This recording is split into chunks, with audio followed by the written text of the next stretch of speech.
স্ক্রিনের উপরে দেওয়া এই লিঙ্কটি সঞ্চার সাথী পোর্টালের সাসপেক্টেড ফ্রড কমিউনিকেশন এবং ইউসিসি রিপোর্টিং এর একটি পেজ।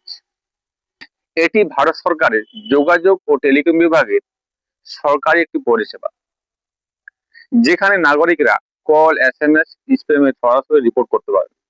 এটির কাজ হলো, আপনি যদি কল, SMS বা হোয়াটসঅ্যাপে মেসেজ, কল পান যেটা আপনার সন্দেহজনক বা প্রতারণামূলক মনে হয়, যেমন ধরুন ব্যাংকের পেমেন্ট ব্যালেন্স, KYC বা কোনো অফার, সরকারি পরিষেবা বা পুলিশ আধিকারিক বা সরকারি আধিকারিক ভ্যান ইত্যাদি ইত্যাদি, যদি আপনি সেটা সন্দেহজনক বা প্রতারণামূলক মনে হচ্ছে, আপনি সঙ্গে সঙ্গে এই পোর্টালে গিয়ে রিপোর্ট বা কমপ্লেন করতে পারেন। আর যদি আপনার অলরেডি আর্থিক প্রতারণা হয়ে থাকে, তাহলে কিন্তু আপনাকে cybercrime.gov.in বা 1930 তে কমপ্লেন বা রিপোর্ট করতে হবে।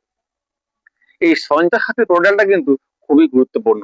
এখানে আপনি শুধু এইগুলোই নয়, এর সাথে আপনি আপনার নামে কতগুলো সিম কার্ড ব্যবহৃত হচ্ছে, আপনার মোবাইল যদি হারিয়ে যায়, চুরি হয়ে যায়, আপনি সঙ্গে সঙ্গে এখানে রিপোর্ট করতে পারবেন।